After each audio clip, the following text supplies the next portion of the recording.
ఓం ఆప్యాయంతు మమాంగాని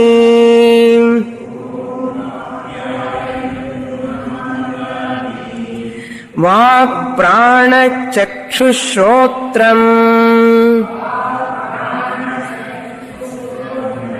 అథో బలమింద్రియాణి చ సర్వాణి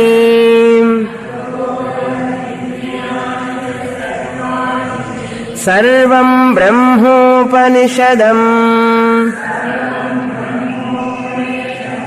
మాహం బ్రహ్మ నిరాకుర్యాం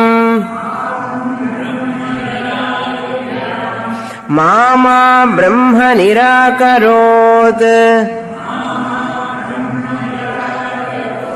అనిరాకరణమస్త్వనిరాకరణం మే అస్తు.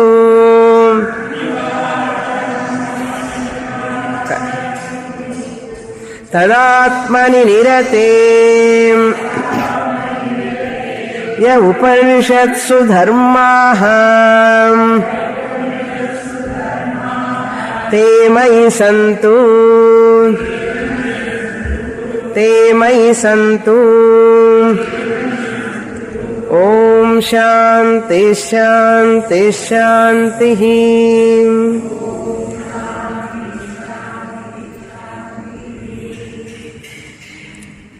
కేనోపనిషత్ మొదటి ఖండం 7వ మంత్రం. యచ్చక్షుషా న పశ్యతి ఏన చక్షుగుంసి పశ్యతి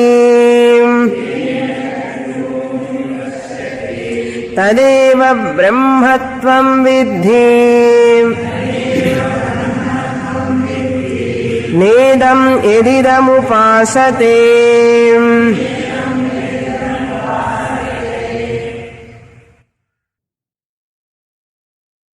శిష్యుడు గురువుగారిని ప్రశ్నిస్తాడు. దేని ప్రేరణ వల్ల ఈ ఇంద్రియాలు మనస్సు బుద్ధి అన్నీ పనిచేస్తున్నాయి, మనస్సు దేని చేత ప్రేరేపింపబడుతుంది అని అడిగితే గురువు గారు ఉత్తరం చెప్తున్నారు. సమాధానం ఎలా చెప్తున్నారు అంటే, మామూలుగా కాకుండా దేని వలన అంటే ఫలానా వలన అని చెప్పచ్చు కదా. అలా చెప్పడం అసాధ్యం. ఎందుకంటే ఆత్మ ఇది అని వర్ణించలేం, ఇలా అని వర్ణించలేం, ఇక్కడ అని చెప్పలేం, ఎక్కడో అని చెప్పలేం. కనుక గురువు గారు వారి యొక్క మేధశక్తితో చెప్పవలసిన విధంగా ఎలా చెప్పాలంటే, ఎలా చెప్తే అర్థమవుతుందో ఆ విధంగా చెప్పి ఆ ఆత్మని ఒక వస్తువుగా, అన్ని వస్తువులు తెలుసుకున్నట్లుగా ఆత్మని తెలుసుకోవడం కష్టం గనుక ఏదో ఒక వస్తువు నిర్ధారించి చెప్పినట్లుగా ఆత్మ ఇలా అని చెప్పడం అసాధ్యం. కనుక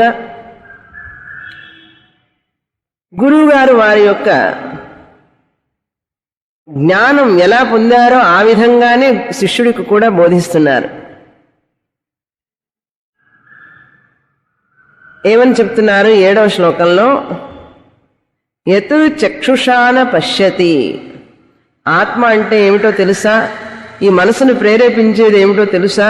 హే శిష్య విను, చెప్తాను.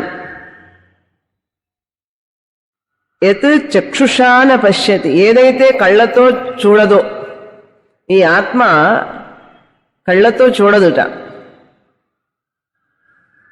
మరి ఏన చక్షుగుంసి పశ్యతి, ఈ ఆత్మ అంటే ఇక్కడ బ్రహ్మం అని చెప్పన్నాం. యత్ అంటే బ్రహ్మ, బ్రహ్మన్ అంటే చైతన్యం, కాన్షియస్నెస్.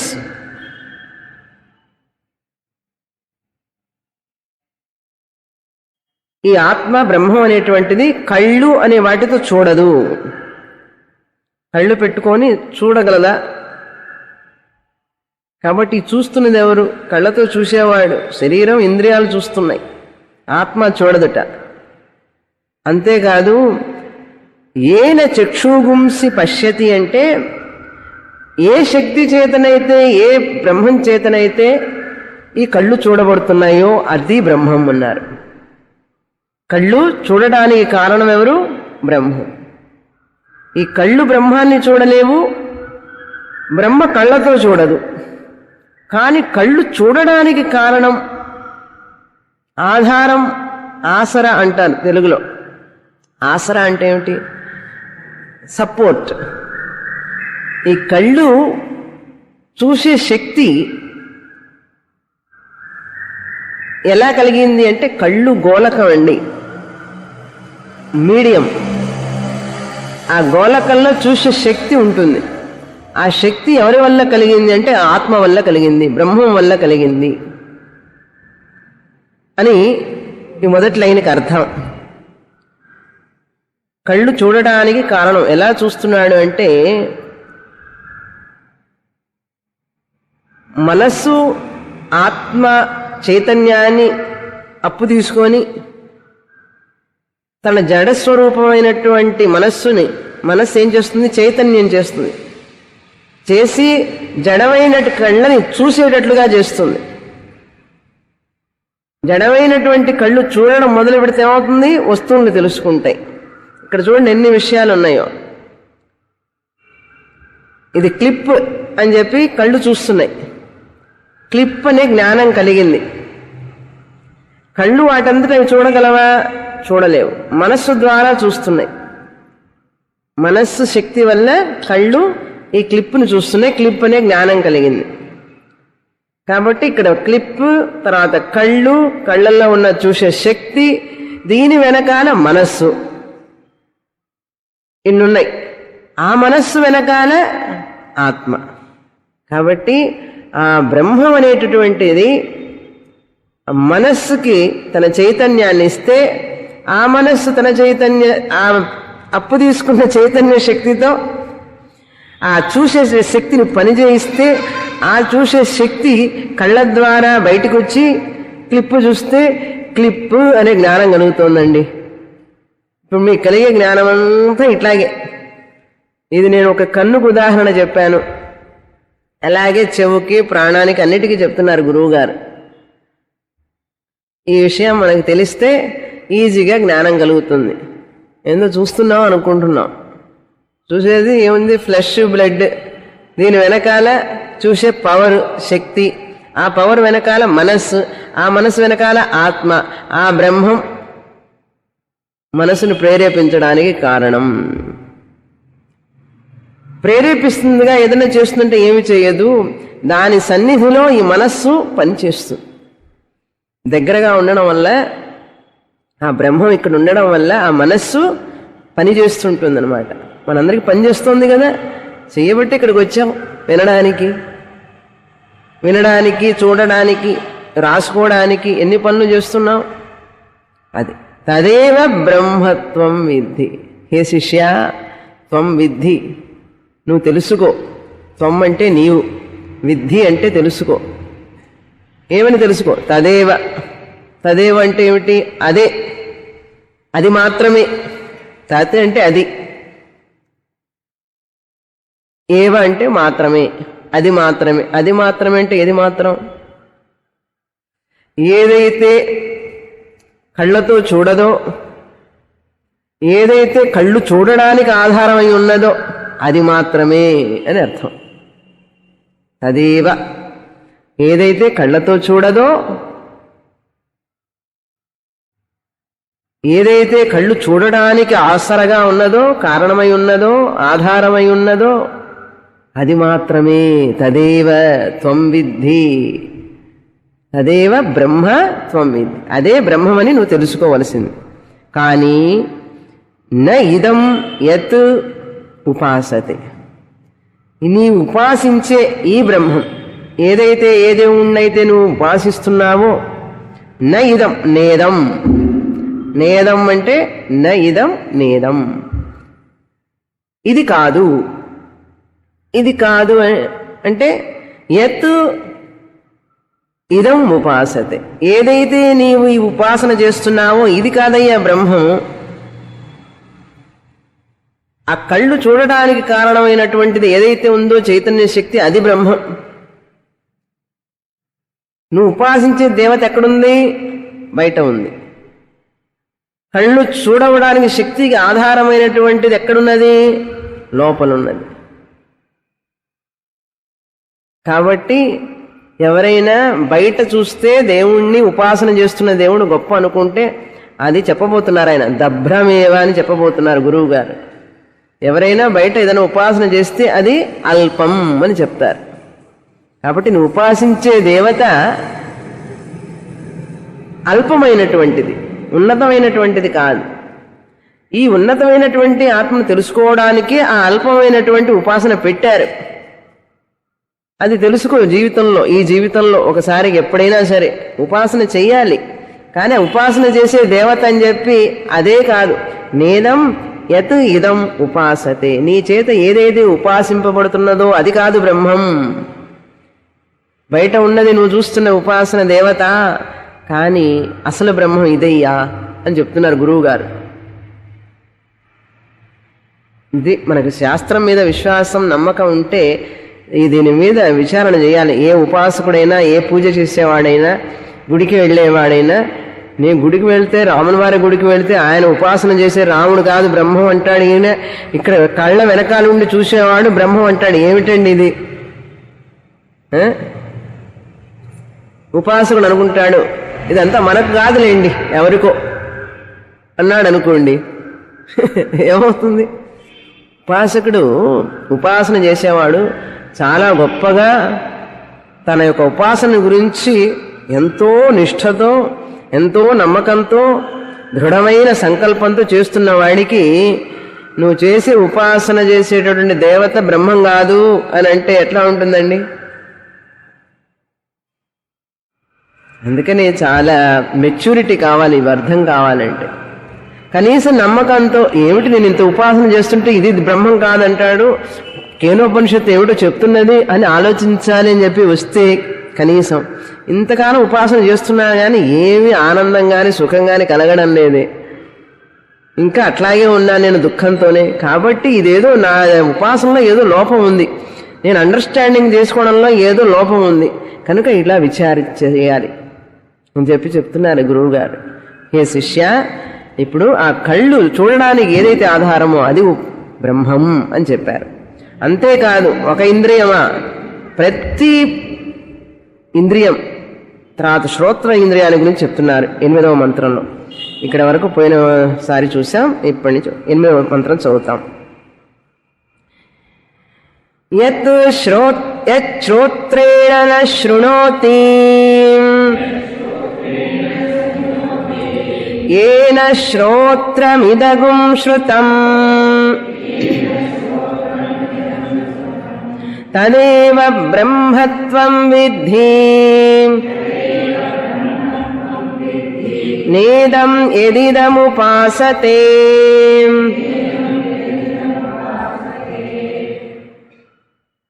రెండవ పంక్తి సేమ్, ఒకటే ముందు చదివినటువంటి లాగానే రెండవ పంక్తి.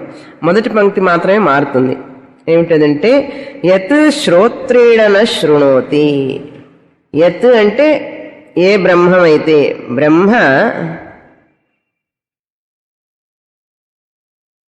తదేవ అన్నారు, బ్రహ్మన్ అదే అన్నారు, అది మాత్రమే, తదేవ రెండో లైన్లో ఉంది, బ్రహ్మ తదేవ, బ్రహ్మ అది మాత్రమే.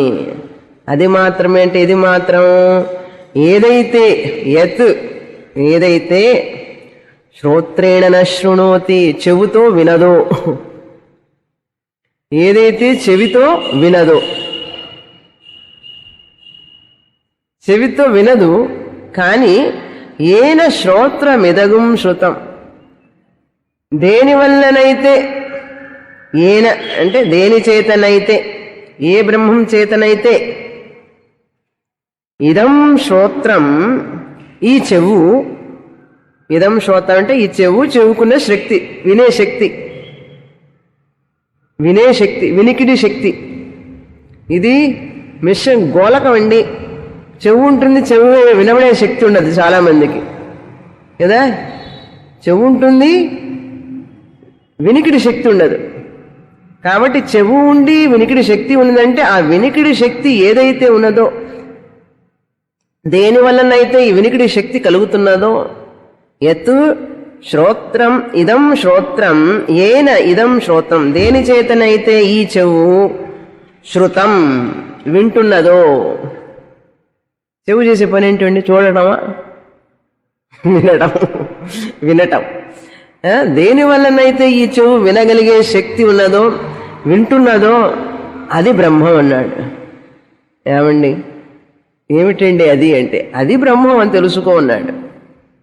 ఇదం శ్రోత్రం శృతం త్వం విద్ధి తదేవ బ్రహ్మ త్వం విద్ధి అన్నాడు. ఏదైతే చెవుతో వినదో, కానీ చెవి వినటానికి ఏది కారణమో చూడండి. లాంగ్వేజ్ ఎట్లా ఉందో. డైరెక్ట్గా చెప్పొచ్చు కదా, డైరెక్ట్గా చెప్పడం కష్టం. అందుకనే గురువు కావాలి. ఎవ్వరు డైరెక్ట్గా చెప్పలేరు, ఆ వర్డ్ టు వర్డ్ మీనింగ్ చెప్పలేరు బ్రహ్మానికి. ఎందుకంటే అది వర్ణించ శక్యం కానటువంటిది అన్నారు. ఏమిటండి ఆ వర్ణించ శక్యం కానటువంటిది? ఏదన్నా ఉందా ప్రపంచంలో? అన్ని వర్ణించగలం కదా అన్నారు. నిన్ను నీవు వర్ణించుకోలేవయ్యా అన్నారు. అన్నీ వర్ణిస్తావు, కానీ వర్ణించేవాడు వర్ణించుకోగలడా? అందుకని త్వం విద్ధి ఇదం యత్ ఇదం ఉపాసతే న, నువ్వు ఏదైతే ఇదం అంటే ఈ దేవత, ఇదం ఈ ఉపాసన దేవత, నీదేదైతే ఉపాసన చేస్తున్నావో ఆ దేవత, రాముడు కానీ, కృష్ణుడు కానీ, శివుడు కానీ, దేవి కానీ, అయ్యప్ప కానీ, షిరిడి సాయిబాబా కానీ, అన్నీ చెప్పుకోవాలి కదా. మోడర్న్ ఇప్పుడు ఎంత రకరకాల పూజలు చేస్తున్నారు కదా అందరు. మేలుమరువత్తూరు, మూగాంబికై, నిన్ను ఉపాసనలు ఒకటే రెండా? 30 ముక్కోడి అంటారు తమిళ్లో. 33 కోట్ల దేవతలు ఎవరైతే ఏం ఉపాసించి 33 కోట్ల దేవతలు అసలు బ్రహ్మం కాదుట. చూడండి, కోపం రాదు. 33 కోట్ల దేవతలు జనాలందరూ పూజిస్తుంటే అది పోయి బ్రహ్మం కాదంటే ఏమిటి? మైట్ ఈజ్ రైట్ అని చెప్పొచ్చు కదా అన్నాడు. మైట్ ఏమిటి, రైట్ ఏమిటి? సత్యం సత్యమే గాని 10 2 20 అని కరెక్ట్ ఆన్సర్. 10 2 30 అని చెప్పి 100 మంది చెప్తున్నారు కదండి, కాబట్టి అది రైట్ అంటారా ఏమిటి? 10 2 30 అని చెప్పి ఎవరన్నా చెప్తే, ఎవరన్నా చెప్పడం కాదు, మెజారిటీ ఆఫ్ పీపుల్ అది చెప్తున్నారు కదండి, రైట్ అన్నామండి. చాలా మంది చెప్తున్నారు కదా, ఒప్పుకుంటారా చెప్పండి? అదేవిధంగా 33 కోట్ల దేవతల్ని 33 కోట్ల మిలియన్ పీపుల్ ఆర్ వర్షిపింగ్ అన్నా సరే వేదం చెప్తుంది తప్పు అంటుంది. ధైర్యం ఉండాలి. అందుకని గుంపులో గోవింద ఇది కాదు రకం. గుంపులో గోవింద రకంగా ఉండకూడదు. 100 మంది చెప్పినా 1000 మంది చెప్పినా అది తప్పు అంటే తప్పే. కాబట్టి వేదం చెప్పేదేమిటి? నువ్వు ఉపాసన చేస్తున్న దేవత బ్రహ్మం కాదు. మరి ఏమిటండి ఇదన్నా? ఆ బ్రహ్మం యొక్క అంశం ఇది, అది తెలుసుకో. యత్ ఏన శ్రోత్రం ఇదగం శృతం తదేవ బ్రహ్మత్వం విద్ధి, దాన్ని మాత్రమే బ్రహ్మముగా తెలుసుకోవలసినది. దేనివల్ల ఈ చెవు వింటున్నదో, ఏ శక్తి వలన అది వింటున్నదో. ఎలా వింటుంది చెవు? చెవు వెనకాల వినే శక్తికి వెనకాల మనస్సు ఏం చేస్తోంది? ఆ బ్రహ్మం చైతన్యాన్ని తీసుకొని చెవు వినే మనస్సు దాని ద్వారా చైతన్యమైపోయి మనస్సు ఆ శక్తిని చెవుకిచ్చి వినిరా పోయి అంటుంది. మనం ఏం చేస్తున్నాం? నేను విన్నాను అంటాం. ఎవరు విన్నారు? చెవు విన్నదా? మనస్సు విన్నదా? ఈ 2 శక్తుల వల్ల ఎలా శక్తి వచ్చింది వాటికి వినడానికి? ఆత్మ వల్ల, బ్రహ్మం వల్ల వచ్చింది. అది అర్థం. ఎంత అసలు ఈ ఉపనిషత్తును మించిన ఉపనిషత్తు ఉందా? ఒక్క ఉపనిషత్తు ఉన్నతాధికారికి ఇది ఒక్కటి చాలు. చెప్పడానికి. అహం బ్రహ్మాస్మి 4-5 ఉపనిషత్తులు చదవదే అక్కర్లేదు, అంత డైరెక్ట్ అన్నమాట. ఇంకెక్కడ ఉపాసన కానీ ఎక్కడ రకరకాలుగా ఉదాహరణలు కానీ కాదు, డైరెక్ట్గా అనమాట స్టేట్మెంట్స్. చాలా ఇంట్రెస్టింగ్గా ఉంటుంది. అందుకే నేదం ఎదిదం ఉపాసతే, ఈ నువ్వు ఉపాసన చేసే ఈ దేవత ఇదం ఉపాసతే అంటే ఏ ప్రజలైతే ఆ దేవతల మీద ఉపాసన చేస్తున్నారో ఆ దేవతలు బ్రహ్మం కాదు అన్నారు. కాబట్టి నువ్వు తెలుసుకోవలసింది ఇది బ్రహ్మం అని చెప్పి చెప్తున్నారు. తర్వాత శ్లోకం అదేవిధంగా ముక్కు వాసన చూసేది ఉంది కదా, శ్వాస, ఇవన్నీ కూడా చెప్తున్నారు. తర్వాత ఒక్క ఇంద్రియం కూడా వదిలిపెట్ల, అవన్నీ మిగతావన్నీ మనం అప్లై చేసుకోవాలి. 17 faculties, so called 17 faculties are depending on whom? Brahman. Brahman అంటే ఎవరు? మళ్ళీ ఎక్కడెక్కడో చూడకూడదు పైన. బ్రహ్మం అంటే చైతన్యం, చైతన్యం అంటే కాన్షియస్నెస్, కాన్షియస్నెస్ అంటే ఆత్మ. ఆత్మ ఎక్కడుందండి? లోపల ఉంది. లోపల ఎవరు లోపల ఉందండి? నేనే. అది అసలు రూపం, నా రూపం ఓసి, ఒరిజినల్ కాన్షియస్నెస్. నేను ఈ శరీరం, మనస్సు, ఇంద్రియాలతో చేయబడినటువంటి ఒక గూడులో కూర్చున్నాను, ఇక్కడ ఉన్నాను. అది తెలుసుకుంటే మోక్షం. 9వ మంత్రం యత్ ప్రాణేన న ప్రాణితి ఏన ప్రాణః ప్రణీయతే తదేవ బ్రహ్మత్వం విద్ధి నేదం ఎదిదముపాసతే.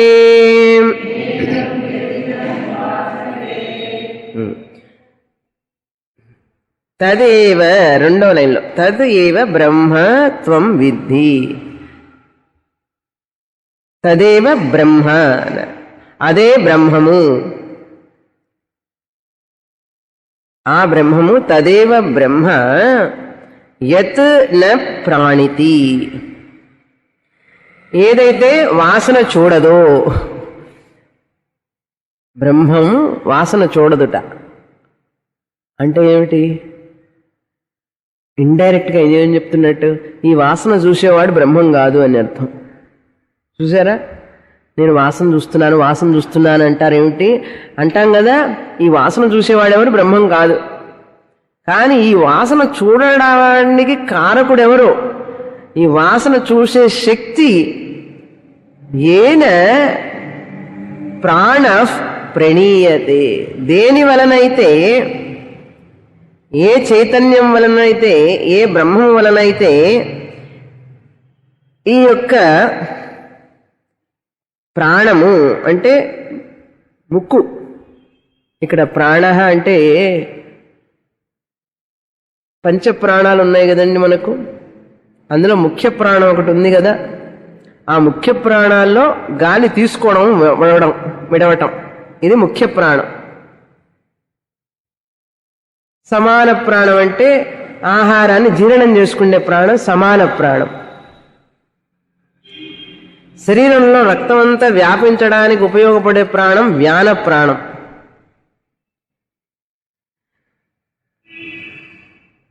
కాబట్టి వెక్కిళ్ళన్నీ వచ్చేటప్పుడు పనిచేసే ప్రాణం ఉదాన ప్రాణం. మలినాలన్నీ బయటికి పంపించేటటువంటిది అపాన ప్రాణం. ముఖ్య ప్రాణం ఏమిటంటే గాలి తీసుకుంటున్నాం, గాలి వదులుతున్నాం, ఇది ముఖ్య ప్రాణం. రెస్పిరేటరీ సిస్టమ్ అంటారు. ఈ రెస్పిరేటరీ సిస్టమ్ శ్వాసకోశం అంటారు చూసారా, ఊపిరితిత్తులు. ఊపిరితిత్తులు ఎక్కడికండి కనెక్షన్ ఉన్నాయి? కిడ్నీగా, ప్యాంక్రియాస్గా ఊపిరితిత్తులు ఉన్నాయి కదా. ఊపిరితిత్తులు అంటే తెలుసు కదా, లంగ్స్ అంటారు ఇంగ్లీష్లో. ఈ శ్వాసకోశం, ఊపిరితిత్తులు, ఈ యొక్క కోశం ఎక్కడికి కనెక్షన్ ఉంది? ముక్కుకి. గాలి ఇక్కడి నుంచే కదా పోతుంది లోపలికి, బయటకు వచ్చేది ముక్కునిచ్చే నోస్ అంటాం దీన్ని. ఘ్రాణ ఇంద్రియం. ఈ ఘ్రాణ ఇంద్రియం బ్రహ్మం ఈ ఘ్రాణ ఇంద్రియంతో నోస్తో గాలి తీసుకోదుట. గాలి తీసుకునేవాడు బ్రహ్మం కాదు, గాలి తీసుకోవడానికి సాధారపడేవాడు, హెల్ప్ చేసేవాడు బ్రహ్మంట. ఆయన గాలి తీసుకోడు, కానీ మనం గాలి తీసుకోవడానికి హెల్ప్ చేస్తాడు. అది ఏన ప్రాణ ప్రణీయతే, ఎవరి ద్వారానైతే ఈ యొక్క ప్రాణం, ముఖ్య ప్రాణం, శ్వాసకోశాలు కనెక్షన్ ఉన్నటువంటి ఈ ముక్కు గాలి తీసుకుంటున్నదో, శ్వాస తీసుకుంటున్నదో, ఎవరి సపోర్ట్ వల్ల, ఎవరి ఆధారం వల్ల, ఎవరి సహాయం వల్ల, ఎవరి ఆసరా వల్ల తీసుకుంటుందో అది బ్రహ్మం. కానీ ఆ బ్రహ్మం శ్వాస తీసుకోడు, శ్వాస తీసుకోవడానికి సహాయం చేస్తాడు. అది ఆయన అప్పు తీసుకోడు, అప్పు ఇప్పిస్తాడు అనమాట. అప్పు తీసుకోవడానికి సహాయం చేస్తాడు. అదేవిధంగా తదేవ బ్రహ్మత్వం విద్ధి యత్ న ప్రాణితి ఏన ప్రాణేన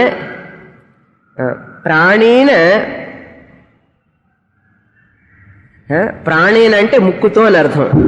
ముక్కుతో గాలి తీర్చుకోదుట ఈ బ్రహ్మం. ఆత్మ లేకపోతే బ్రహ్మం ఈ ముక్కుతో గాలి తీసుకోదు, కానీ ముక్కు గాలి తీసుకునేటట్లుగా సహాయపడుతుంది. అబ్బా, తెలుగులో చెప్తుంటే తమాషాగా ఉంటుంది. ఇప్పుడు 2 సార్లు చెప్పా ఇంగ్లీష్లో, బట్ ఇది వెన్ తెలుగు యూఆర్ టీచింగ్ చాలా సౌకర్యంగా ఉంటుంది. అర్థమవుతుందో లేదో తర్వాత సంగతి. బ్రహ్మం అనేటువంటిది ముక్కు అనేదంతా గాలి తీసుకోదండి, కానీ ముక్కు గాలి తీసుకునేటట్లుగా సహాయపడుతుంది. అంటే ఏమిటి? ముక్కు వెనకాల గాలి తీసుకునే శక్తి, గాలి తీసుకునే శక్తి వెనకాల మనస్సుకి వెనకాల ఆత్మ అదే బ్రహ్మం. అదేం చేస్తుంది? మనస్సుకి చైతన్యాన్ని ఇచ్చి, ఆ మనస్సు ఏం చేస్తుంది? గాలి తీసుకో, ముక్కు మూసుకుని చచ్చిపోతావు అంటుంది మనస్సు. కాస్త గాలి తీసుకో, వెలుతురు గాలి ఉన్న చోట కూర్చో, గాలి తీసుకోలేకపోతే మనిషికి అనారోగ్యం అని చెప్పి మనస్సు చెప్తూ ఉంటుంది ముక్కుకి. మనస్సు ఎలా చెప్పిందండి? బ్రహ్మ సహాయంతో చెప్పింది. చైతన్యం అయింది కదా మనస్సు జడం కదా, దాని అంతటా తానుగా మనస్సు పనిచేయలేదు, జడం అంటే ఏమిటండి అసలు? జడం అంటారు. ఎప్పుడు అన్నారు? జడం అంటే ఏమి లేదు. డెస్క్ ఉంది కదా, ఆ డెస్క్కి తన డెస్క్ అని తెలుసా? కదులుతుందా డెస్క్? కదిలితే ఇంకా నా పని ఏముంది, పుస్తకం పెట్టుకోలేను. అది కదలలేదు, తనకు డెస్క్ అని తెలియదు. అదేవిధంగా మనస్సు కూడా ఇది జడం అన్నమాట. తన ఉనికిని తను తెలుసుకోలేనటువంటిది జడం. కాబట్టి మనస్సు కూడా తను మనస్సు అని తెలియదు. మనస్సును తెలుసుకునేవాడు వేరు, మనస్సు పనిచేసేటట్లు చేసేవాడు వేరు. ఎవరు? ఆ బ్రహ్మం. కాబట్టి జడమైన మనస్సు నేనని చెప్పుకోవడం మంచిదా? ఈ మనస్సు పనిచేయడానికి ఏ బ్రహ్మం అయితే ఉన్నాడో ఆ బ్రహ్మం నేనని చెప్పుకోవడంలో గొప్పతనం ఉందా? చెప్పండి మీరు. ఇప్పుడు మళ్ళీ చెప్తా ఒకసారి. జడమైనటువంటి మనస్సు, ఏ మనస్సు అయితే జడమో డెస్క్ లాంటిది అనమాట, అటువంటి మనస్సు నేనని చెప్పుకోవడంలో ఆనందమా మీకు? డిపెండెంట్గా ఉన్న మనస్సు, ఆధారపడి ఉన్నది ఒకళ్ళ మీద, అటువంటి మనస్సు నేనని చెప్పుకోవడం ఇష్టమా మీకు? కానీ ఏ మనస్సుకైతే ఆధారభూతుడైనటువంటి బ్రహ్మం ఉన్నాడో, ఏ మనస్సునైతే పనిచేయిస్తున్నాడో ఆ బ్రహ్మం నేనని చెప్పుకోవడంలో ఆనందమా? మీరు చెప్పండి ఇప్పుడు నాకు. ఎందులో ఆనందం ఉంది? ఆ బ్రహ్మమేమో స్వతంత్రుడు, దీనికి మనస్సుకి ఆధారభూతుడు. మనస్సు బ్రహ్మం మీద ఆధారపడితేనే పనిచేస్తుంది, కానీ బ్రహ్మము మనస్సు మీద ఆధారపడకుండా కూడా స్వతంత్రుడు. చైతన్యం ఎప్పుడూ ఉంటుంది, కానీ ఈ మనస్సు చైతన్యంగా ఉండలేదు బ్రహ్మం కనుక లేకపోతే. ఇప్పుడు చెప్పండి, ఈ రెండిట్లో ఏది మీరని చెప్పుకోవడానికి ఇష్టపడతారు? మనస్సా బ్రహ్మమా? అదే అహం బ్రహ్మాస్మి. ఇప్పుడు అర్థమైందా? అట్లా ఓనప్ చేసి చెప్పడమే, నేనే ఆ బ్రహ్మాన్ని అని చెప్పడమే అహం బ్రహ్మాస్మి జ్ఞానం. అర్థమైందా? బానిసత్వంలో ఉండేవాడు, ఒకడి మీద ఆధారపడేవాడు, స్వతంత్రుడు కానివాడిని ఎవరన్నా పెళ్లి చేసుకుంటారా? ఎవరన్నా ఆ అమ్మాయి అయినా ఇష్టపడుతుందంటే పెళ్లి చేసుకోవడానికి? ఇండిపెండెంట్గా ఉండేవాడు, తనకు తాను సంపాదించుకోగలిగిన వాడు, తన కాళ్ళ మీద తాను నిలబడగలిగిన వాడిని అయితే ఇష్టపడుతుంది అమ్మాయి.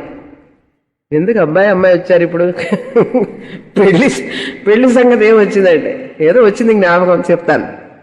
ఏ అమ్మాయి ఇష్టపడదు కదా, స్వతంత్రంగా తనకు తానుగా సంపాదించుకోగలిగిన వాడు, ధైర్యంగా ఉండేవాడు, 10 మంది తన మీద ఆధారపడేటట్లుగా ఉండేవాడిని చూసి అమ్మాయి పెళ్లి చేసుకుంటుంది.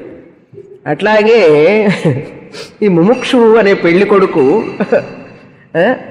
ముముక్షు అయినవాడు అని పెళ్లి కూతురు అనుకోండి, చేసుకుని జ్ఞానం పొందాలి మోక్షాన్ని పొందాలి అనుకునేటువంటి ఈ పెళ్లి కూతురు ఎవరిని పెళ్లి చేసుకుంటుంది? పెళ్లి చేసుకోవడం అంటే ఏమిటి? వివాహం చేసుకోవడం అంటే ఏమీ లేదు, ఇష్టపడటం. ఎవరిని ఇష్టపడుతుంది? స్లేవ్గా బానిసగా ఉన్నటువంటి జడమైనటువంటి మనసుని ఇష్టపడుతుందా ఈ ముముక్షు అనేటువంటి వధువు? ఇదంతా మన వర్ణన, ఎక్కడ చూడవాకండి పుస్తకాల్లో. ఈ మనస్సుకి మాస్టర్ అయినటువంటి ఆధారమైనటువంటి ఈ మనసు పనిచేయడానికి ఏదైతే శక్తి ఉన్నదో ఆ బ్రహ్మాన్ని ఇష్టపడుతుందా చెప్పండి? తెలియగల అమ్మాయి అయితే, అంటే తెలియగల ముముక్షు అయితే అని అర్థం. వధువు అయితే మనసుని ఇష్టపడుతుందా? కాబట్టి మీరందరూ తెలియగల వాళ్ళు గనక, తెలివైనటువంటి ముముక్షులైన వధువులు గనక, ఊరికే ఎగ్జాంపుల్ అండి, ఓకే, ఎక్స్టెండ్ చేయవాకండి. ముముక్షులు అంటే తెలివైనటువంటి ముముక్షులైన వధువులు కనుక ఎవరిని వివాహం ఆడాలి? బ్రహ్మాన్నే మనసునే? బ్రహ్మాన్ని వివాహం ఆడడం అంటే ఏమిటండి? నేను ఆ బ్రహ్మాన్ని చెప్పడం, ఆ బ్రహ్మం మెళ్ళ వెళ్ళి మాల వెయ్యాలి. అప్పుడు ఆ బ్రహ్మం ఏం చేస్తాడు? తాడి కడతాడు. అది పరమాత్మ జీవాత్మ ఐక్యం. గట్టి మేళం అంటారు. పెళ్లిలో కూడా గట్టి మేళం అంటారు. గట్టి మేళం అంటే ఏమిటి? వధూవరుల సమాగమం అన్నమాట. వాళ్ళ దగ్గరికి రావడం వల్ల వివాహం చేసుకోవడం వల్ల మాల వేసుకుంటారు. అట్లాగే బ్రహ్మం కూడా మనం ఎప్పుడైతే బ్రహ్మం దగ్గరికి వెళతామో, తెలుసుకోవాలని ప్రయత్నం చేస్తామో, ఆ బ్రహ్మం ఈ ముముక్షు అనే వధువు మెడలో తాళి కడతాడు. ఈ అమ్మాయి ఏం చేస్తుంది? మాల వేస్తుంది. అందుకని బ్రహ్మాన్ని వరించాలి మనం. బాగుంది వివాహం, ఇలా చెప్తే నాకు జ్ఞాపకం ఉంటుంది అవునని. బ్రహ్మ అనే వరుణ్ణి, జీవన్ముక్తుడనేటువంటి వివేకి వధువు వరించాలి. వరిస్తే నేను ఇష్టపడ్డాను మిమ్మల్ని అంటే ఆ బ్రహ్మం మన దగ్గరికి వచ్చి మనల్ని వివాహం చేసుకుంటాడు. వివాహం చేసుకోవడం అంటే ఏమిటంటే సమస్యలన్నీ పోయినట్లు. అక్కడ మామూలు వివాహంలో సమస్యలు పెరుగుతాయి, కానీ ఇక్కడ వివాహంలో సమస్యలు పోతాయి. అర్థమైందా? అది అందుకని చెవులు కళ్ళు ముక్కులు అన్నీ వినడానికి, ఆ బ్రహ్మానికి ముక్కు కళ్ళు చెవులు ఏం లేవు. వినడు, వాసన చూడడు, గాలి తీసుకోడు, కానీ వీటన్నిటిని పనిచేయడానికి కారణం ఆయన, ఆధారం అన్నమాట, స్వతంత్రుడు. ఇవందరూ కూడా కొద్ది రోజులు పనిచేస్తే కొద్ది రోజులు పనిచేయవు. ఉన్ననాడు పనిచేసే రోజులు ఆ బ్రహ్మ యొక్క చైతన్యాన్ని ఆధారంగా తీసుకోవాలి. అది ఎంత విషయం ఉందో తెలుసా? తదేవ బ్రహ్మత్వం విద్ధి. ఇట్లా కాకుండా అక్కడికి పోయి ఇక్కడికి పోయి ఆ గుళ్ళు తిరిగి ఈ గుళ్ళు తిరిగి గోపురాలు తిరిగి తిరుగు. 30 ఏళ్ళు 40 ఏళ్ళు 50 ఏళ్ల వరకు తిరుగు గుళ్ళు గోపురాలన్నీ. 85వ ఏట కూడా పోలేక నడవలేక ఎక్కలేక కాశీకి పోయి ఎంత కష్టపడ్డాను తెలుసా? స్టూడెంట్స్ అందరు స్వామిని ఇంకెక్కడికి తీసుకుపోవాకండి, క్లాసే మాత్రమే అని వాళ్ళతో చెప్పించా. క్లాసుకి వెళ్ళి వింటే చాలు, ఇంకెక్కడికి వద్దు. ఎందుకు కష్టం? ఉపాసన అంటే అంతే మరి. కాశీ విశ్వనాథుడు చూడాలి, అక్కడ చూడాలి, ఇక్కడ చూడాలి, 40 ఏళ్ల వరకు. అందుకే మన వాళ్ళు చిన్న వయసులో పుణ్యక్షేత్రాలని చూసిరా నాయన, తర్వాత కదల్లేవు నువ్వు అని చెప్తే వీళ్ళేం చూస్తున్నారు ఇప్పుడు 40 ఏళ్ళ 50 ఏళ్ళ దాకా ఎంజాయింగ్ ద లైఫ్. 60, 60, 70, 80 వచ్చేటప్పటికి ఆ ఊళ్ళు చూడాలి, ఈ ఊళ్ళు చూడాలి. ఏమండి కాశీకి పోయిస్తే రామేశ్వరం పొమ్మంటారు, రామేశ్వరం పోయిస్తే మళ్ళీ కాశీ పోమంటారు. 5 సార్లు పోవాలట. ఏమంటే 5 సార్లు వెళ్ళేటప్పటికి మన పని అయిపోతుంది. ఇంకా అనుకోకుండా మళ్ళీ రామేశ్వరం వెళ్ళాను నేను మొన్న పోయిన నెల. ఎందుకంటే కాశీకి వెళ్ళాను, ఆయన రప్పించుకున్నాడో ఏమో భగవంతుడు, వెళ్ళి రావడం జరిగింది. అందుకని 70, 80 ఏట తీర్థయాత్రలు చేయడం అనేది మహా కష్టం. కానీ చూడాలని పరిగెడుతుంటే నేనేం చేసేది వాళ్ళని రాండి అన్నాను. అమ్మాయిన మెట్లు ఎక్కేటప్పటికి అయిపోయింది పని. ఒక్కొక్క చోట ఎంత దూరం నడిచామంటే నాకే ఆశ్చర్యం వేసింది. అసలు వీళ్ళందరూ ఎలా నడిచారా, ఎట్లా వచ్చారా అని. 80 ఏళ్ళు ఆయన, 75, 80 అంతా అదే కేటగిరీ, జాస్తి ఎక్కువ. వాళ్ళందరూ మరి ఏ శక్తితో ఎట్లా నడిచారో వచ్చి చేరే వరకు నేను ఇక్కడే కూర్చున్నా. అందరూ వచ్చారు, ఫోన్ చేసి మరీ ఊరికి వెళ్ళా. తర్వాత ఇంత కష్టం. అందుకని ఉపాసన పూజలు ఇవన్నీ శ్రమతో కూడినటువంటిది. అదే జ్ఞానం అయితే ఎంత హాయిగా ఫ్యాన్ కింద కూర్చొని సోమవారం వచ్చి కూర్చొని కొద్ది రోజులు వింటే ఆ జ్ఞానం మనకు వచ్చేసింది. ఇంక అక్కడికి పోవాలి ఇక్కడికి పోవాలని చెప్పాను కదా. పూరి జ్ఞాపకం ఉందా? నూనెలో వేస్తే తిరుగుతూనే ఉంటుంది. ఎంతసేపు? అది ఉబ్బే వరకు తిరుగుతుంది. పూర్ణం అనమాట. కంప్లీట్ అయ్యే వరకు గిడగిడగిడని అంటే చుట్టూ తిరుగుతుంటూ ఉంటుంది. ఒకసారి పూర్ణం అయిందంటే తిరుగుతుందా? తిప్పినా తిరగదు, అక్కడే నుంచి ఉంటుంది. అది మనిషి కూడా అంతే. ఆత్మజ్ఞానం కలిగితే అది చూడాలి ఇది చూడాలి అక్కడికి వెళ్ళాలి ఇక్కడికి వెళ్ళాలి అనే తాపత్రయం పోతుంది మనిషిని. అది చూడలేదండి మీరు అక్కడికి తీసుకుపోతారా అని అడుగుతారు కొంతమంది. ఏమంటే స్వామిని నెక్స్ట్ ఇయర్ అక్కడికి తీసుకుపోతారా మీరు అని అడుగుతుంటారు. ఇంకెక్కడికి తీసుకుపోవాలని చెప్తాను. మనిషికి ఇంకా అక్కడ ఇక్కడ చూడాలని కోరికలు. మనిషికి ఎంత వెళ్ళినా తృప్తే ఉండదు. చూసారా? జ్ఞానం కలగనంత వరకు తృప్తి ఉండదు మనిషికి. ఎక్కడో ఏదో ఉందని చెప్పి. మరి చిన్నప్పుడు మా నాన్నగారు అంటుండేవారు, మేము చాలా చిన్నపిల్లలం, అందరూ వచ్చి అడుగుతుండేవారు, ఏంట్రా ఎక్కడికి వెళ్ళవు, అవి ఇవి చూసి రావచ్చు కదా, తీర్థయాత్రలు చేయొచ్చు అని చెప్పి అంటుండేవారు. ఎక్కడికి పోరు. ఆయన వృత్తి ఏమిటో వైద్య వృత్తి చేస్తుండేవారు. ప్రతి క్షణం భగవద్గీత చదువుతుండేవారు. ఎందుకు జ్ఞాపకం వచ్చింది సడన్గా చెప్తున్నా. అందరూ అడిగేవాళ్ళు అనమాట. ఏ ఊరు వెళ్ళి ఎరగరు ఆయన, ఏ తీర్థయాత్రలు చేశారు కదా.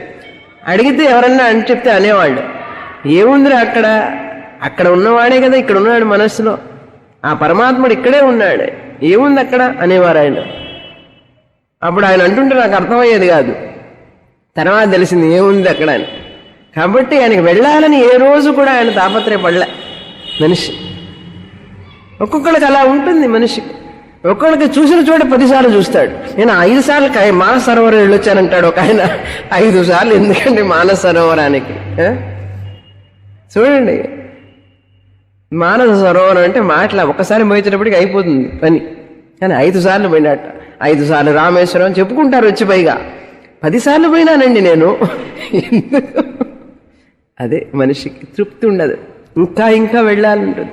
ఎందుకంటే ఉపాసన పిచ్చి అనమాట ఇది. ఉపాసన నా దేవుడు నా ఇష్టదేవత, నేను అక్కడికి వెళ్ళాలి అనేటువంటి తాపత్రం మొదట్లో ఉండాలి. అవసరమే, చాలా అవసరం. ఆ ఉపాసనే గమ్యం కాదు, ఊళ్ళని తిరగడం కాదు. ఇక్కడ కూర్చో, ఆలోచించు, నిధిధ్యాసనం చేయని చెప్తుంది శాస్త్రం. ఇవన్నీ చెప్పిన తర్వాత ఏన ప్రాణ ప్రణీయతే, దేని వలనైతే ఈ గాలి శ్వాసకోశం పనిచేస్తున్నదో, దేని వలనైతే గాలి తీసుకుంటున్నదో ఈ ముక్కు, అది బ్రహ్మం అని తెలుసుకో ఓ మై డియర్ శిష్య అని గురువు గారు పాపం చెప్తున్నారు. అంతేగాని ఈ మనం ఉపాసన చేసే లోకంలో ప్రజలు చేసే ఉపాసన చేసే దేవతలు కాదు బ్రహ్మం. వాటికన్నిటికీ ఆధారమైనటువంటి వాడు ఎవడున్నాడో ఆయన బ్రహ్మం. ఆయన ఎక్కడున్నాడని తెలుసుకున్నాం మనం. మనలోనే చైతన్య స్వరూపంలో ఉన్నాడు. నేను అహం అహం అహం అనే రూపంలో ఉన్నాడు అని చెప్పి మొదటి అధ్యాయాన్ని గురువు గారు పూర్తి చేశాడు. ఆ బ్రహ్మం అంటే ఏమిటి? గురువు గారికి ఇప్పుడు ఎదురు చూస్తున్నారు శిష్యుడి వైపు. అర్థం చేసుకున్నాడా లేదా? అర్థం చేసుకున్నాడా సరిగ్గా? లేకపోతే నేను చెప్పింది వేరేగా అర్థం చేసుకున్నాడా? లేకపోతే అలా అర్థం చేసుకోలేదా? ఈ 3 కదండి, ఏదో ఒకటి. 3 రకాలండి.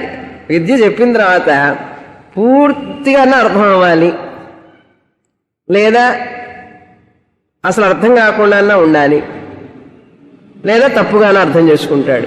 ఈ 3 కాకుండా ఇంకేదన్నా ఉందండి?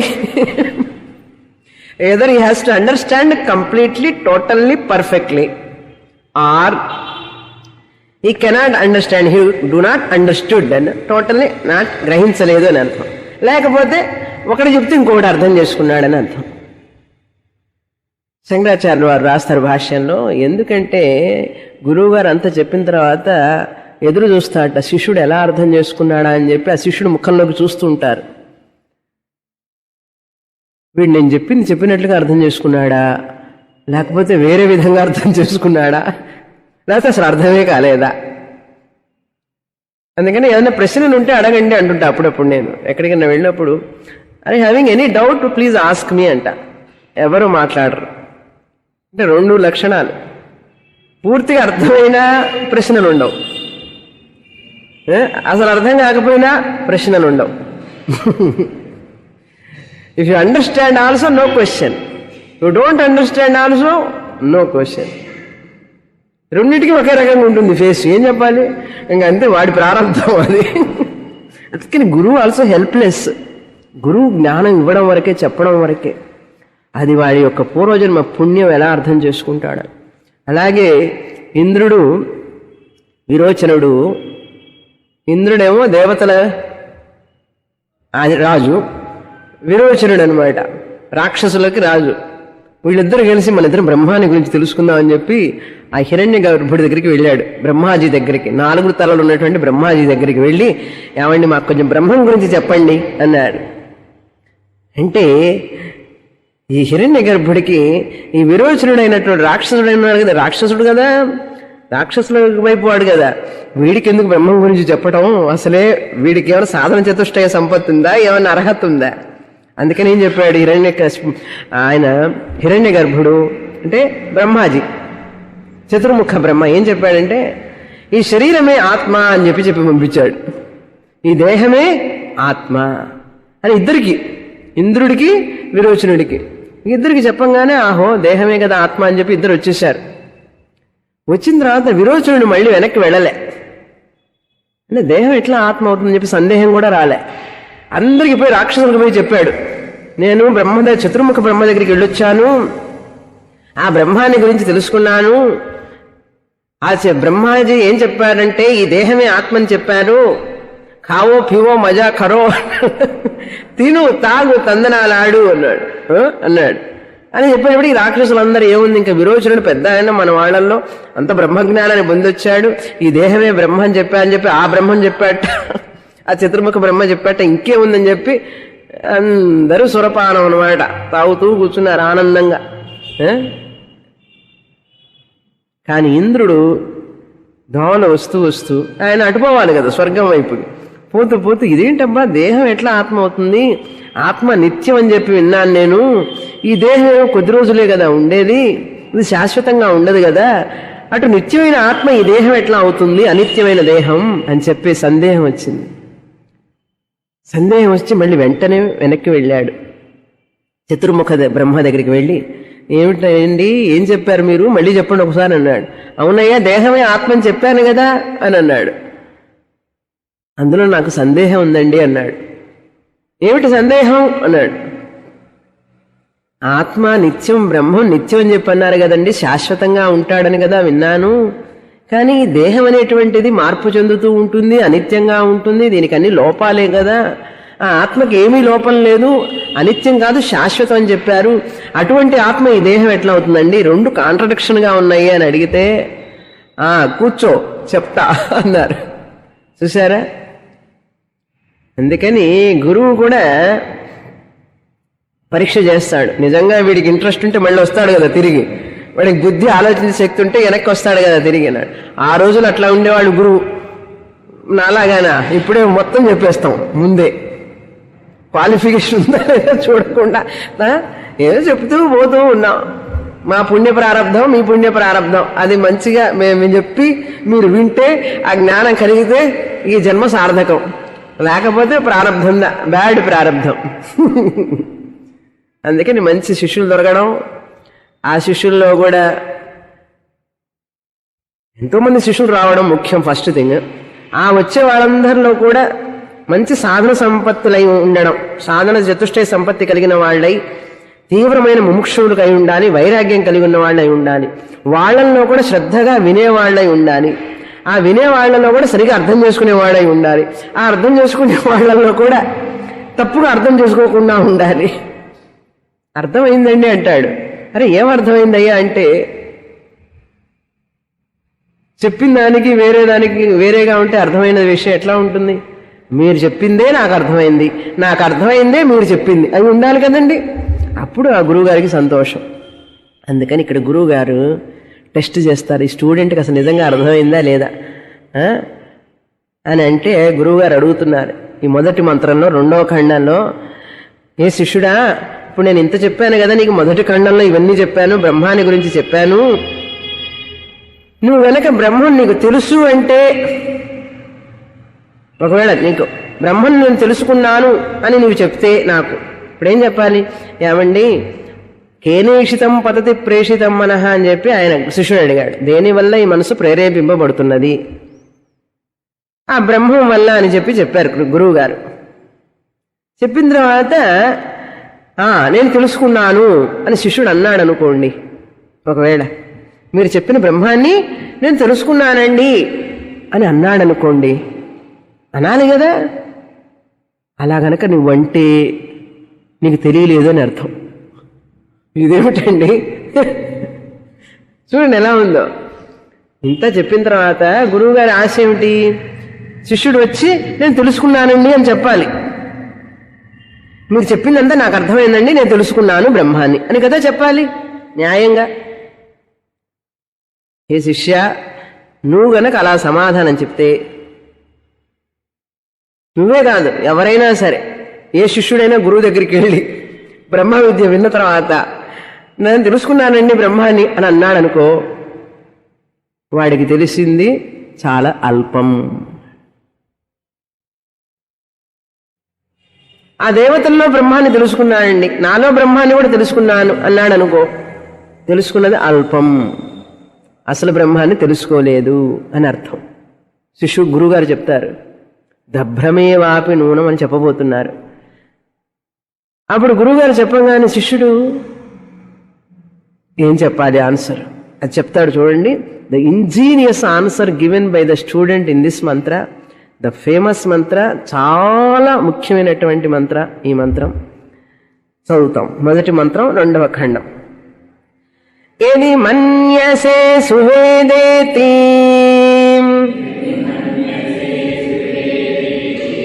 దభ్రమేవాపి నూనం త్వం వేత్థ బ్రహ్మణో రూపం యదస్య త్వం యదస్య దేవేషు అథను మీమాంస్యమేవ తే మన్యే విదితం. ఇంత గురువు గారు చెప్పినటువంటి స్టేట్మెంట్ ఉంది ఇందులో, శిష్యుడు చెప్పిన ఆన్సర్ ఉంది, 2 ఉన్నాయి ఇందులో. గురువు గారి టీచింగ్ అంతా ఇచ్చిన తర్వాత, విద్యంతా బోధించిన తర్వాత, గురువు గారే చెప్పిస్తున్నారు ఏమని, ఇఫ్ నువ్వు గనక నాకు తెలుసు అని బ్రహ్మని చెప్పావంటే నీకు తెలియదు అని చెప్పి అంటున్నారు. అంటే ఆయన ముందుగానే ఊహించారు వీడేం చెప్పబోతున్నాడు అని. అందరం ఏదేం చెప్తామండి, మ్యాథమెటిక్స్ టీచర్ వచ్చి మ్యాథ్స్ చెప్తే, సమ్స్ చెప్తే నాకు అర్థమైందండి, నేను తెలుసుకున్నానండి అంటాడు కదా అబ్బాయి. కెమిస్ట్రీలో కానీ, ఫిజిక్స్లో కానీ, మ్యూజిక్ కానీ, డాన్స్ కానీ నాకు అర్థమైందండి, నేను తెలుసుకున్నాననే కదా చెప్తాం మనందరం. అదేవిధంగా ఈ శిష్యుడు కూడా ఏం చెప్పాలి, ఏం చెప్తాడు అని గురువుగారికి తెలుసు. నాకు తెలిసిందండి బ్రహ్మం అంటాడు టక్కన. అనే లోపలే గురువుగారు చెప్తున్నారు, ఏది మన్యసే, ఒకవేళ, ఏది అంటే ఒకవేళ, ఇఫ్, సపోజ్ అని అర్థం. మన్యసే అంటే నువ్వు గనక అనుకుంటే, నువ్వు గనక ఆలోచిస్తే, నువ్వు ఈ విధంగా చింతిస్తే, మను ధాతు మన్యసే, నీ చేత గనక ఈ విధంగా చింతింపబడితే, నీ చేత ఈ విధంగా ఆలోచింపబడితే, ఏ విధంగా,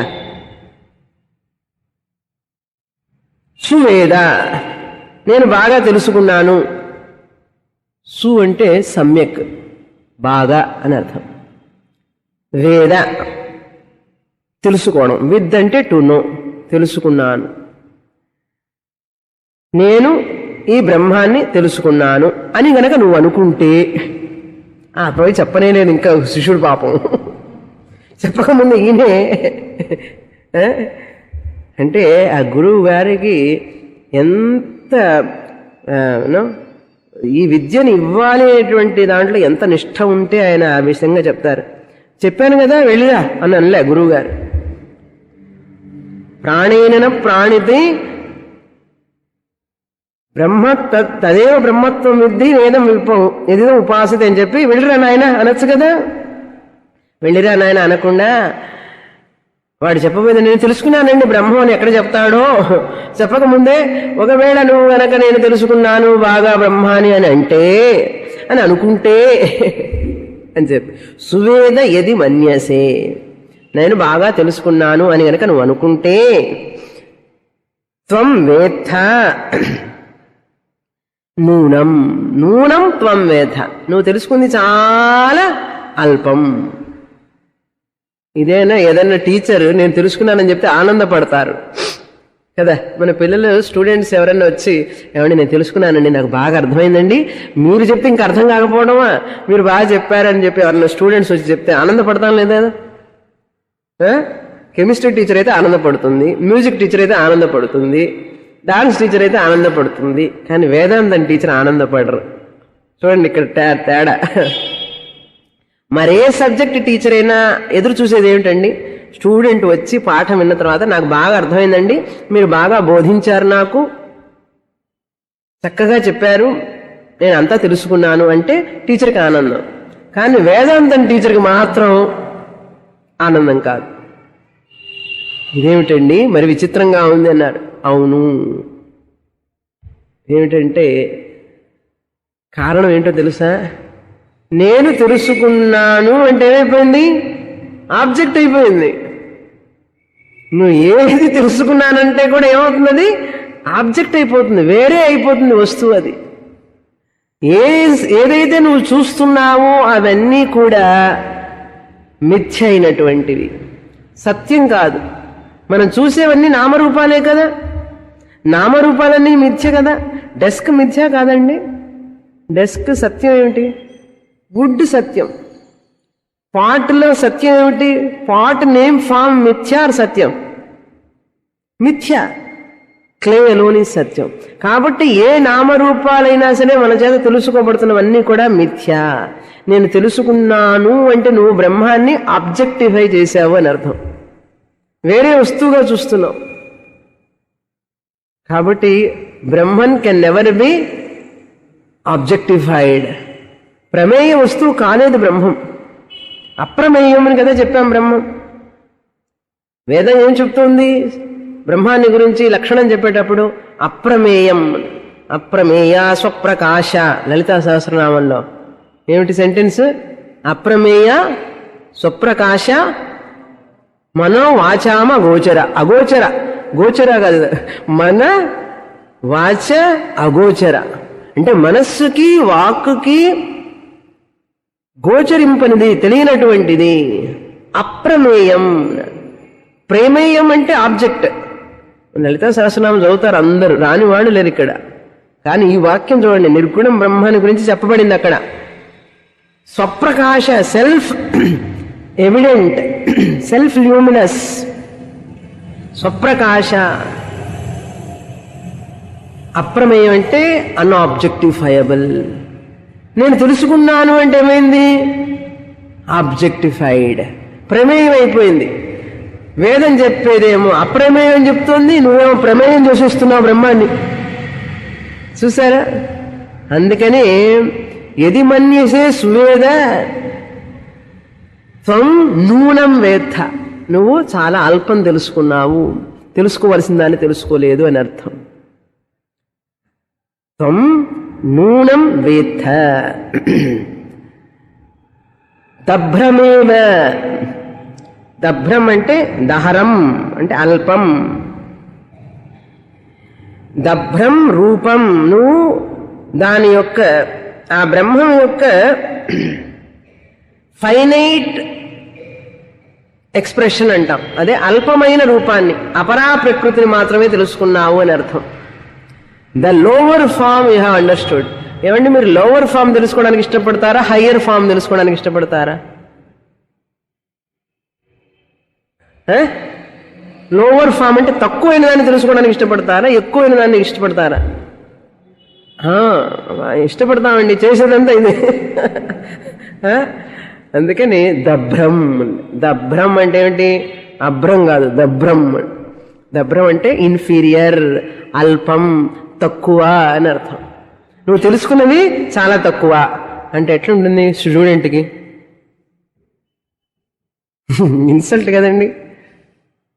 ఇన్సల్ట్ అయినా సరే గురువుగారు చెప్పేవాల్సింది చెప్పేస్తారు అంతే. ఒరేయ్ నీకేం తెలీదురా అంటే, నువ్వు తెలుసుకుంది చాలా తక్కువరా అని అంటారు గురువు గారు.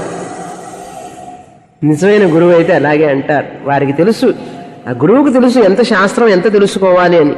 అందుకని ఒకవేళ నేను తెలుసుకున్నాను అని కనుక నువ్వు అంటే నీకు తెలిసింది చాలా తక్కువ. ఎందుకంటే నువ్వు చూసేదంతా ఆబ్జెక్ట్. ఆబ్జెక్ట్ అంటే అపరాప్రకృతి. Aparaprakriti is the lower nature of the god Brahman. Therefore you want to know lower nature or higher nature? Higher nature. కాబట్టి అహం సువేద అని చెప్పవాకు, నేను బాగా తెలుసుకున్నాను అని చెప్పవాకు. అది మిగతా విద్యార్థులకి ఈ విద్యార్థికి తేడా. మరి ఏం చెప్పాలండి? బాగా తెలుసుకున్నానని చెప్పకుండా ఏం చెప్పాలండి? బాగా తెలుసుకున్నాను అని చెప్పాలి, లేకపోతే బాగా తెలుసుకోలేదని చెప్పాలి. ఏదో ఒకటి చెప్పాలి. గురువుగారు చెప్తున్నారు, నువ్వు తెలుసుకుంది చాలా తక్కువ నాయనా. అస్య బ్రహ్మణ, ఆ బ్రహ్మాన్ని గురించి, ఆ బ్రహ్మ యొక్క రూపాన్ని నువ్వు తక్కువ రూపాన్ని, ఇన్ఫినైట్ రూపాన్ని కాకుండా ఫైనైట్ రూపాన్ని, అల్పమైన రూపాన్ని మాత్రమే తెలుసుకున్నావు. ఒక భాగం మాత్రమే తెలుసుకున్నావు. ఆయన యొక్క ఉన్నత భాగాన్ని నువ్వు తెలుసుకోలేదు, తక్కువైనటువంటి భాగాన్ని తెలుసుకున్నావు. ఒకవేళ నువ్వు గనక తెలుసుకున్నాను అంటే, అందుకే రాముణ్ణి చూశాను, కృష్ణుణ్ణి చూశాను అంటే ఏమైంది చూశారు ఇప్పుడు? చూడండి, ఇక్కడ వస్తుంది ఆన్సర్. రామదర్శనం అయింది అన్నాడు.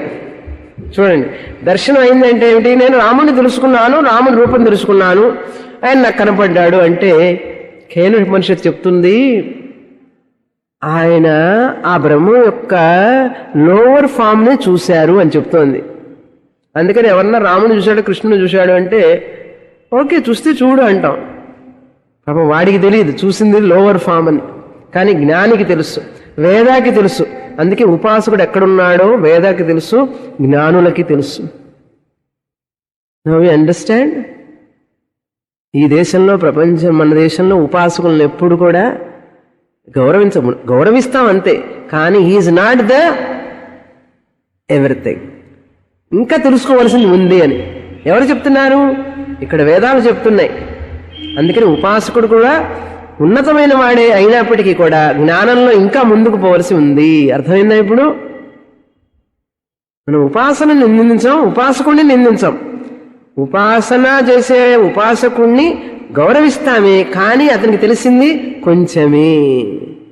మీకు ఎప్పుడు తెలుస్తుందండి ఈ విషయం? ఎప్పుడు తెలిసింది? కేనోపనిషత్తుకు వచ్చిన తర్వాత. నేదం ఎదిదం ఉపాసతే అని చెప్పేశారు. అంతకు ముందు వరకు చెప్పడానికి, మాట్లాడడానికి భయపడేవాళ్ళు. ఇప్పుడు బయటికి వెళ్ళి చెప్పక్కర్లేదు. నేను చెప్పేది ఏమిటండి, అందరికీ చెప్పక్కర్లా. పోయి ఉపాసకుడా నీ గురించి కేనోపనిషత్తులో చెప్పబడింది, అల్పం నువ్వు తెలుసుకుందని చెప్పవాకండి. పోయి చెప్పకూడదు, చెప్పవలసిన అవసరం లేదు. కానీ ఉపాసకులు వెంబడి పడి పరిగెత్తవాకండి. Don't become mad of upasana and upasakas. Respect them, revere them, great people.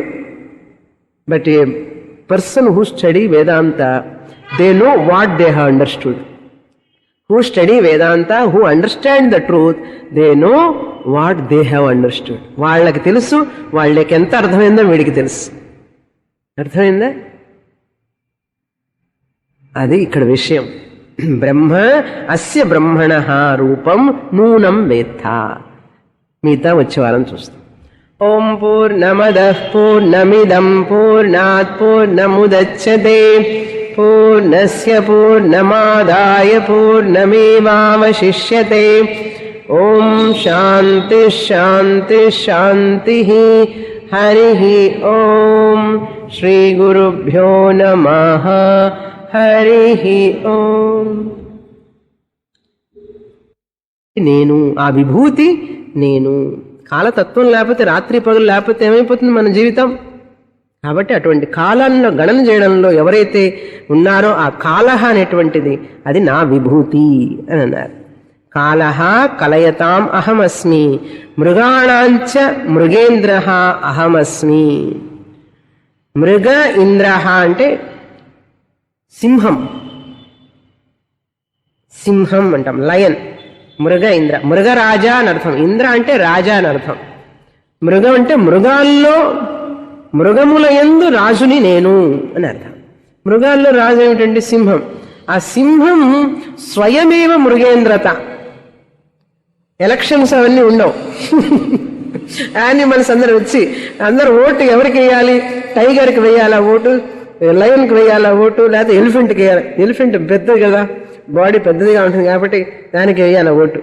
జిత్తులు మారి నక్కకి వేయాల ఓటు. ఎవరు రాజా, ఈ అడవికి ఎవరు రాజా అంటే స్వయమేవ మృగేంద్రత. మృగ ఇంద్రత, ద రాజత్వం, ప్రభుత్వం అనేటువంటిది ఎలా వచ్చింది లయన్ కంటే? Spontaneous, by its power. అందుకని అన్ని మృగాలు వచ్చి నువ్వే మా రాజువి అని చెప్పాలి. అంత శక్తి ఉంది లయన్కి. అందుకని మృగములకు రాజు సింహం. ఆ సింహాన్ని లో ఉన్నటువంటి విభూతి ఏదైతే ఉందో నేను అని అన్నారు పరమాత్మ. నేను అంటే నన్ను చూపించుకుంటున్నాను, నేను మీరు చూడకండి అని ఆయన చెప్పుకుంటున్నాడు తనకు. మృగేంద్ర అహమస్మి వైనతేయశ్చ పక్షిణాం. పక్షుల యందు వైనతేయుణ్ణి, వినతాయ యొక్క పుత్రుణ్ణి నేను. మిగతా అర్థం అంతా వచ్చే క్లాసులో చూస్తాం.